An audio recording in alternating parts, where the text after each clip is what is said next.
Hello viewers, అది ఫిబ్రవరి 25, 2022 అమెరికాలో Venezuela పక్కన ఉన్న ట్రినిడా అండ్ టొబాకో అనే ఐలాండ్ ఉంది. ఆ ఐలాండ్ లో పాయింట్ ఏ పెరి అనే ప్రదేశంలో పరియా ఫ్యూయల్ ట్రేడింగ్ అనే కంపెనీ సముద్రంలో నుంచి క్రూడ్ ఆయిల్ ను బయటకు తీస్తుంటుంది. అలా ఆయిల్ బయటకు తీసేటప్పుడు సముద్రం లోపల ఉండే పైప్స్ లో ఏదైనా రిపేర్ వస్తే దానిని సరి చేయడానికి LMCS అనే కంపెనీ నుంచి డైవర్స్ వచ్చి దానిని రిపేర్ చేస్తూ వెళ్తుండేవారు. అలా ఆ రోజు 5 డైవర్స్ ఆ పైప్ లైన్ లో ఏదో రిపేర్ వచ్చిందని రిపేర్ చేయడానికి వచ్చారు. ఆ పైప్ లైన్ ఎలా ఉందంటే అది యూ షేప్ లో ఉంటూ 30 ఇంచెస్ వెడల్పు, సీ లెవెల్ నుంచి 60 ఫీట్లు వర్టికల్ గా, ఇంకా హారిజాంటల్ గా దాని లెంత్ 1200 ఫీట్ ఉంటుంది. ఆ పైప్ యొక్క బర్త్ 6 అని పిలువబడే అవుటర్ భాగంలో దాన్ని రిపేర్ చేయాలి. నార్మల్ గా సముద్రం మధ్యలో ఉన్న క్రూడ్ ఆయిల్ ను ఆయిల్ రిగ్ దగ్గర నుంచి బయటకు తీసి ఈ ప్రాంతానికి తీసుకుని వస్తారు. ఆ తర్వాత షిప్ లో నుంచి యూ షేప్ లో ఉన్న ఈ యొక్క పైపుల ద్వారా దానిని ప్యూరిఫికేషన్ ప్రాసెస్ కోసం ట్రాన్స్ఫర్ చేస్తారు. ఈ విధంగా షిప్ నుంచి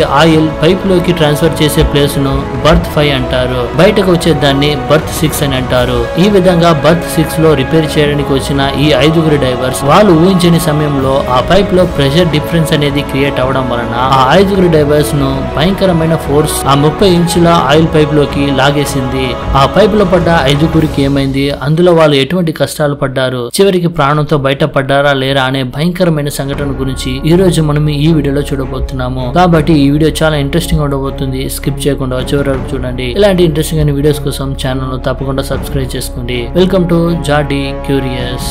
ఆ రోజు Rishi Nagar sir, Faisal Qurban, Kazim Ali junior, Yusuf Henry ఇంకా క్రిస్టఫర్ బూడ్రమ్ అనే ఈ 5 డైవర్స్ ఎప్పటిలాగే సముద్రంలో దూకి వర్క్ ను ముగించుకుని సేఫ్ గా తిరిగి వచ్చేస్తాము అనుకుని బయలుదేరారు. వీళ్ళు 5 చాలా మంచి స్నేహితులు. ఇంతకు ముందు కూడా అందరూ కలిసి ఎన్నో వర్కింగ్ లో ఉన్న ఆయిల్ పైప్ కు వెల్డింగ్ చేశారు. ఆ రోజు కూడా అదే పైప్ లో ఏదైనా వెల్డింగ్ పని చేయడానికి పిలుస్తున్నారేమో అనుకుని వచ్చిన వాళ్లకు అక్కడున్న వాళ్ళు ఏమన్నారంటే, వర్కింగ్ లో ఉన్న పైప్ లైన్ కాకుండా ఇన్యాక్టివ్ గా ఉన్న పైప్ లైన్ ను మీరు యాక్టివ్ చేయాలని చెప్పారు. ఆ పైప్ లైన్ పేరే బర్త్ 6. ఈ పైప్ లైన్ ను 4 సంవత్సరాలుగా దానిని ఉపయోగించకుండా అందులో సముద్రపు నీళ్లు పోకూడదని ఇన్ఫ్లాట్ ప్లగ్ ను 2 నుంచి 3 ఫీట్ల వరకు లోపలికి ఇన్సర్ట్ చేశారు. దానిని డెడ్ లెగ్స్ అని కూడా అంటారు. ఇప్పుడు ఈ 5 డైవర్స్ పని ఏమిటంటే, వారు వెళ్లి ఆ బర్త్ 6 ఉన్న పైప్ లైన్ లో ఇన్ఫ్లాట్ ప్లగ్ ను బయటకు తీసి కనెక్షన్ అనేది ఇవ్వాలి. ఇది చూడడానికి సింపుల్ అయిన పని అనిపించినా ఈ పని చేయడానికి పక్కా ప్లానింగ్, సేఫ్టీ ప్రికాషన్స్,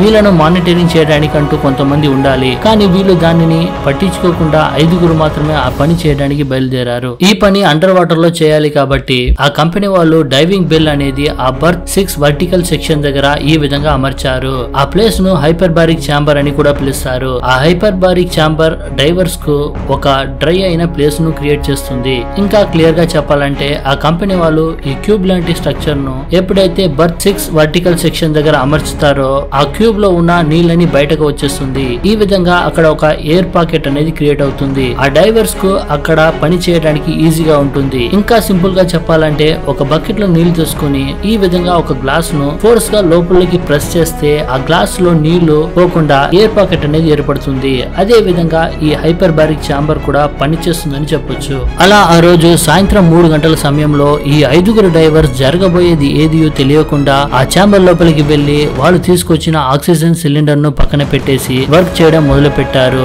చాలా సంవత్సరాలుగా ఆ పైప్ లైన్ ఇన్యాక్టివ్ గా ఉండటం వలన ఆ ఇన్ఫ్లేటబుల్ ప్లగ్ క్రింది భాగంలో ప్రెషర్ అనేది క్రియేట్ అయి ఉంది. ఇంకా పై భాగంలో ఆ ఛాంబర్ లోపల ప్రెషర్ అనేది ఎక్కువగా ఉండటం వలన వాళ్ళు ఆ వాల్ ను ఓపెన్ చేసి ఆ ఇన్ఫ్లేటబుల్ ప్లగ్ ను బయటకు తీశారు.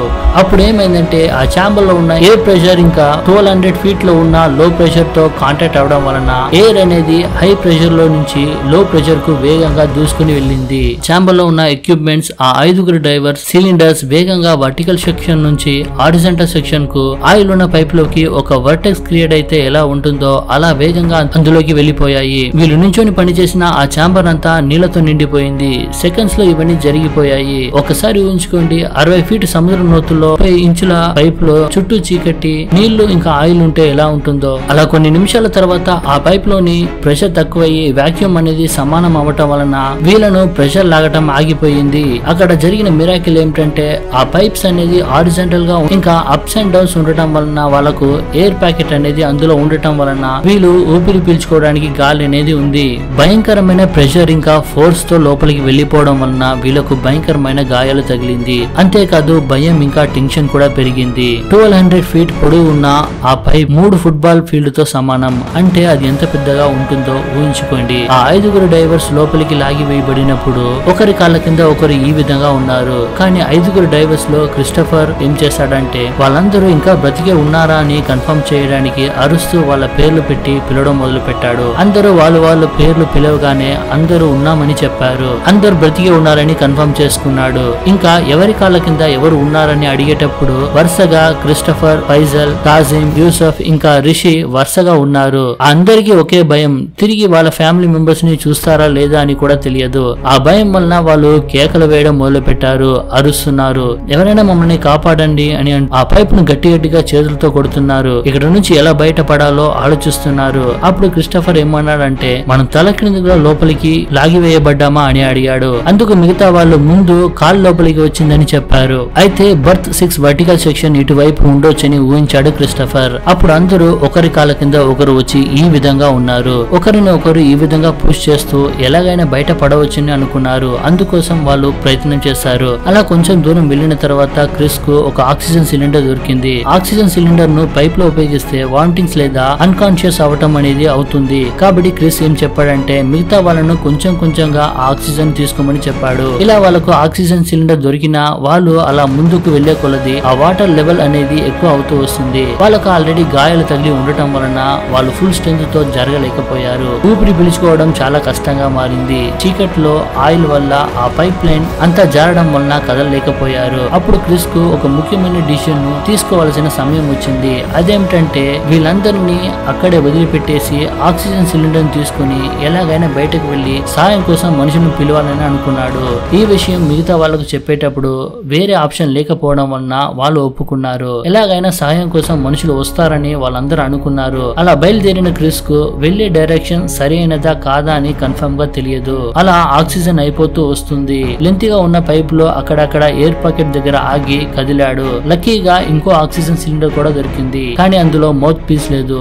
ఎలాగైనా సరే అనుకుని ఆ సిలిండర్ తోనే ముందుకు జరిగాడు. పట్టు వదలకుండా ఎలాగైనా ఆ వర్టికల్ సెక్షన్ పైప్ కు చేరుకోవాలని బలవంతంగా ముందుకు కదిలాడు. అలా ఒక ఎయిర్ ప్యాకెట్ ఉన్న ప్లేస్ దగ్గరకు వెళ్లిన తర్వాత అక్కడ కొన్ని నిమిషాలాగి ఆలోచన చేశాడు. తాను వచ్చిన మార్గము సరైనదా కాదా అని, ఎలాగైనా ఆ పైప్ నుంచి బయట పడాలి, తన స్నేహితులను ఎలాగైనా కాపాడాలని మనసులో అనుకున్నాడు. అది తప్ప అతనికి వేరే ఎటువంటి ఆలోచన లేదు. అలా కొంచెం దూరం వచ్చిన తర్వాత ఆ వర్టికల్ సెక్షన్ ను చివరకు చేరుకున్నాడు. అప్పుడు అతను మనసులో వచ్చిన ఒక సందేహం ఏమిటంటే తాను వచ్చింది బర్త్ 6 లేక బర్త్ 5 అని. అలా ఆ రైజర్ దగ్గర వచ్చి ఒకసారిగా తనకు తాను పుష్ చేస్తూ బయటకు వచ్చాడు. కానీ అతను కరెక్ట్ గా ఆ బర్త్ 6 ప్లేస్ కు వచ్చేసాడు.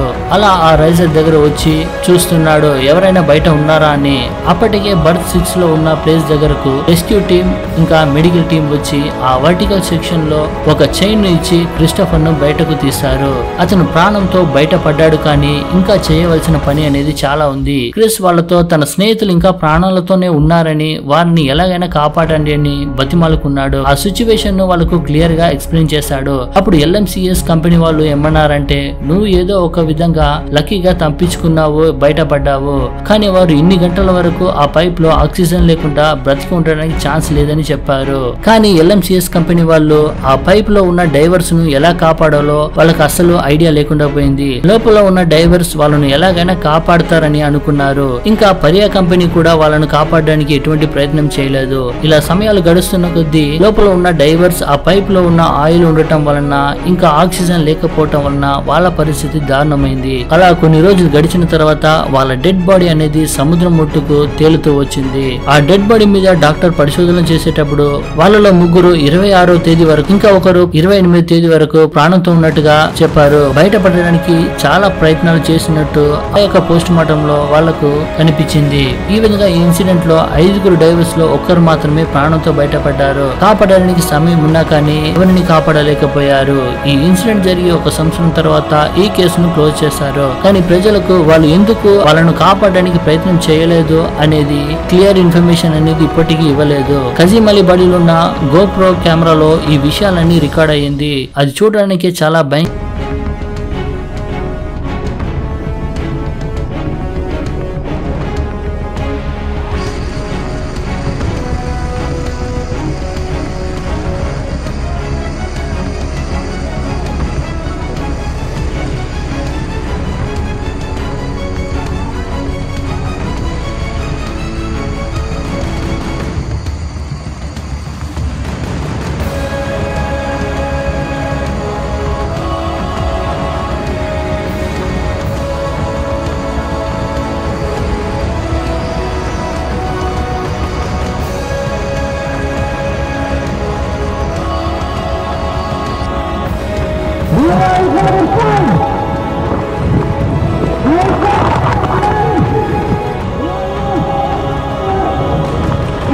సో ఈ వీడియో నచ్చితే లైక్ చేయండి, షేర్ చేయండి, జాడీ క్యూరియస్ కు సబ్స్క్రైబ్ చేయండి. మళ్ళీ